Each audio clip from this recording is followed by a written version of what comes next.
Yo, what's going on? So in this video, I'm gonna be showing you exactly how to find the gap in the setting process, whether if it's you're on offer, you're a manager, or you're a setter, okay? So if you don't know who I am, my name is Aaron Thomas. I have scaled an offer to $5 million cash collected in literally just 1 year, which was last year. This year, we're taking to 8 figures. And currently, I'm helping other offers get similar results by consulting for them. So if you're looking for help with your setting process, or you wanna get trained one-on-one by me, just message me at @TheRealAaronThomas on Instagram. Other than that, let's get into it. All right, so here's how we're gonna find the gap in the setting process, okay? So this isn't rocket science, all right? I want you to pay attention to the feedback loop because the data will tell you everything, okay?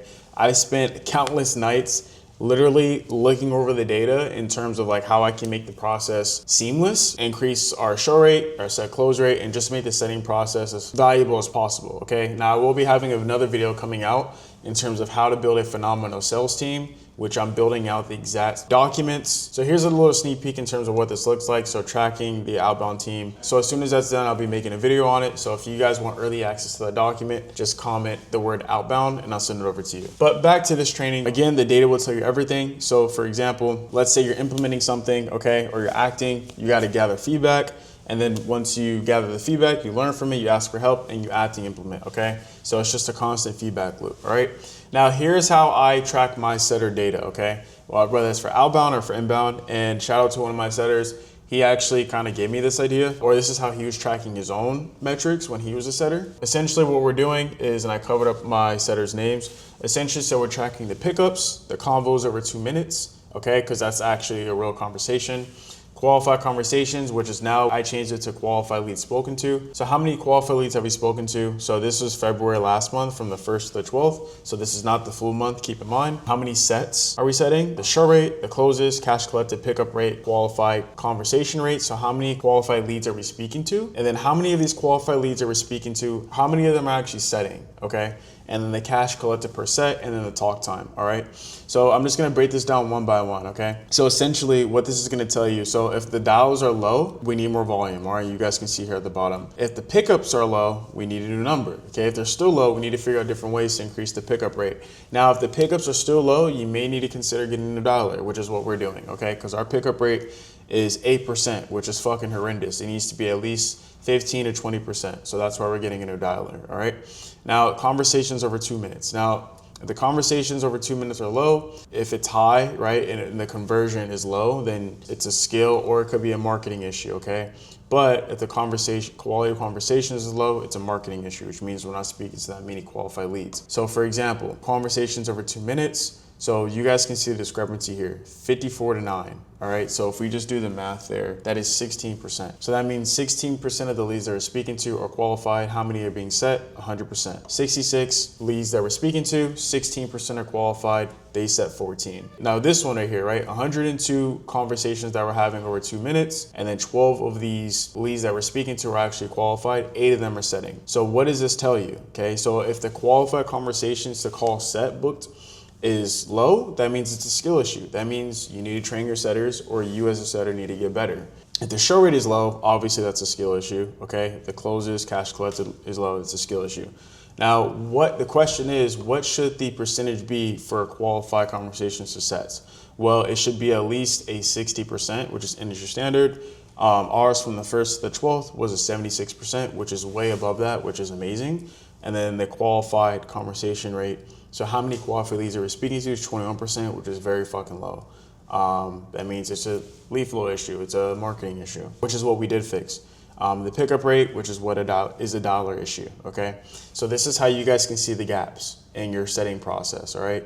So again, if it's a qualified to set rate, if that's below 60% for the whole team, or even just for you specifically as a setter, it's a skill issue. You need to get better because you're not setting the qualified leads. Now, what makes a lead qualified? So the old way is essentially BANT, okay? Which is budget. Did you double down on if the funds are liquid? Authority. Do they need their spouse to be on the call or to make a financial decision? The need, is there something driving them to change? Did you make them realize that they have a problem and need to change? And time, do they have the time to make the program work and the time to trade? Now, the new way, okay, I came up with this, is essentially the ILEITCA framework. You may ask, what is this? So essentially, it's intent, logical outcome, emotional outcome, impact, timing, can they trade stocks, capital, in parentheses, double down, and then authority. Now let's break these down one by one. So the intent, okay, what is happening in their life right now that makes them want the free course, which is our lead magnet. So you just put in your lead magnet, or what makes them want to work with their offer owner, the logical outcome.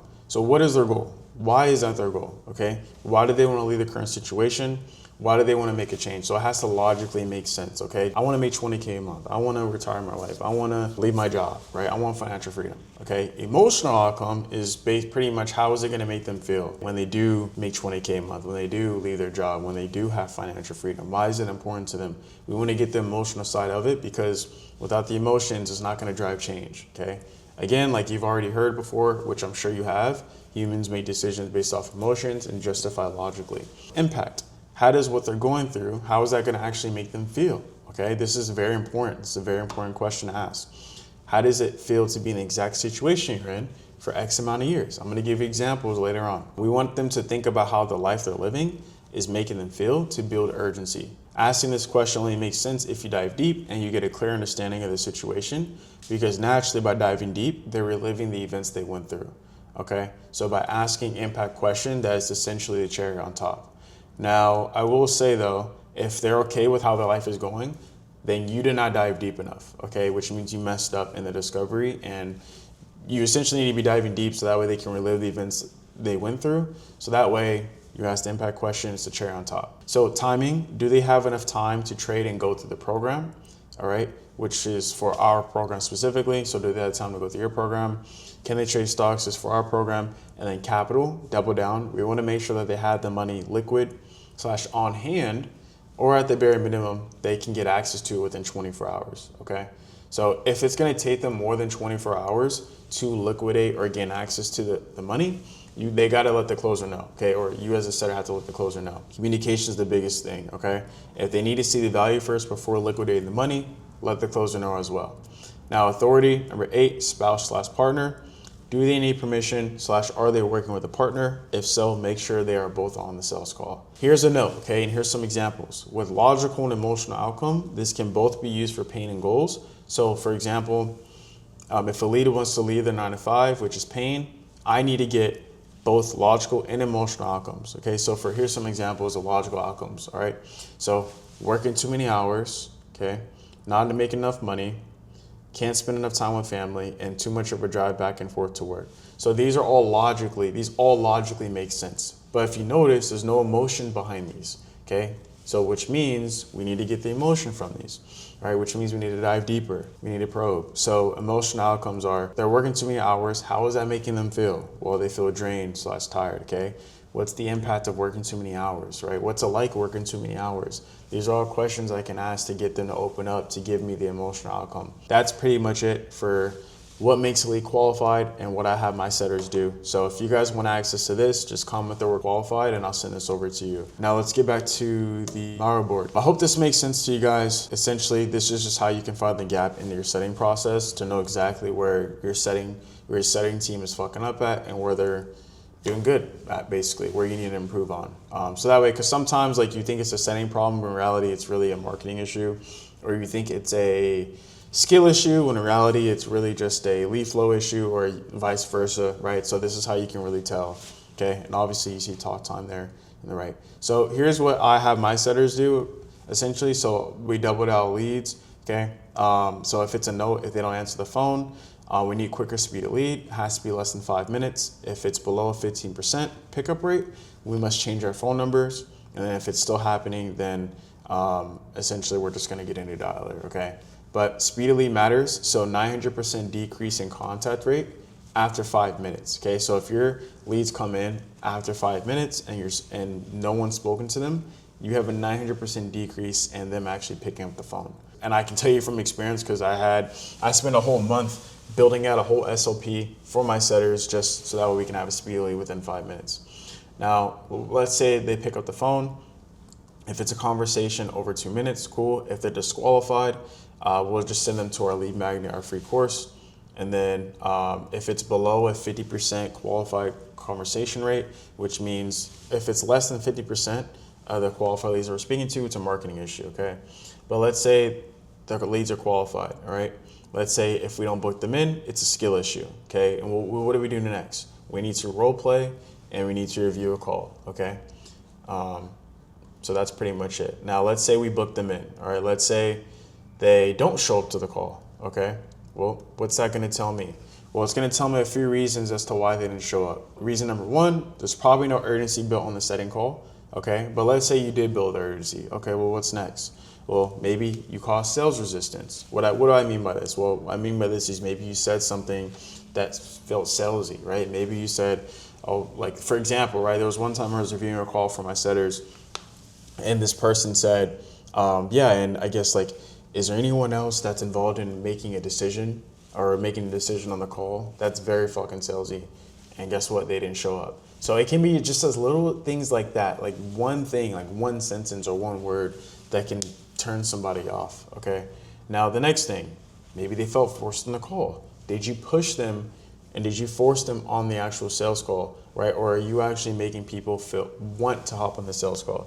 This is something that's big, okay? This is what I had in my other video on detachment. Like it's like the push-pull method, okay? So like you don't want to push them onto the call. You want them to pull, you want to pull them on the call. You want them to want to hop on the call, okay? Something that we have our setters ask. Now it's like, okay, cool. And like, I'm just curious, John, like, why are you hopping on the call? Because I know there's so many different ads out there with different trading programs. Why are you deciding to hop on this call with us today, right? This works really well when I was cold calling as well. Just pretty much just saying, like having them sell themselves on why they're hopping on the call. And then now they're reminding themselves why, and then they're looking forward to their call as well. Okay, because again, we're here to help them change their lives, not just to make money off of them, okay? If you're doing it just to do that, you're in the wrong business. Another thing, that the reason why they didn't show up, no follow-up calls. Did you call them after the initial setting call, okay? So let's say their call is, today's Tuesday, let's say their call is on Thursday. Did you call them on Wednesday? Did you text them? Did you call them on Thursday morning before their call? Calls are huge. That's probably the most important thing that you can do, calling them to remind them to make sure that they hopped on the call. Now, if you want to know what exactly to say on those calls and what to text them, then my video here is somewhere on the screen. I go over a full doc, 6 steps on how I increase my setting team show rate. Now, no follow-up text messages, like I just said. No testimonials sent, okay? So, did you send testimonials? Did you send follow-up text messages? Are you checking in with them to make sure they're okay, that they understand everything? Are you nurturing them? There's a lot of stuff that goes into getting people to show up, but it's very simple, okay? It's just really making sure that you care for them. That's really what it comes down to. Now, let's say they did show up to the call, okay? Did they close? Let's say they didn't close. Figure out why, okay? So if they didn't close, did you double down on liquidity to see if they had the funds liquid? Did they need their partner? Was it a time DQ? Did they really not have the time? Was an urgency built on the setting call? So these are all things that as a setter, you can pretty much just eliminate the reasons as to why someone doesn't close. So that way you raise the probability that they do close on the call. So you want to lower the probability of them not closing and increase the probability of them closing as much as you can. There's only so much you can do as a setter or your setters can do on the setting call. But again, if you can lower the probability of them not closing on the setting call and raise the probability of them closing, I promise you, like your offer will shoot up. The cash collected will shoot up just like that. And I have proof of it as well. So it's all over my YouTube. Now let's say they close, okay? If they close, great. Do more of what you did on the setting call for them to get similar results. Review the setting call, review your process on why they did close, what was the main reason why they did hop on the call, and why they did close. That is pretty much it for this training. If you are a manager, if you're an offer owner, if you're a setter yourself, again, like I said before, if you are looking for help on increasing your setting process or you just want one-on-one help or training, just shoot me a message at @TheRealAaronThomas on Instagram. I hope you enjoyed this. Share this with someone who needs help with their setting process, and like, comment, subscribe. Other than that, I will see you in another video. Take care. Peace.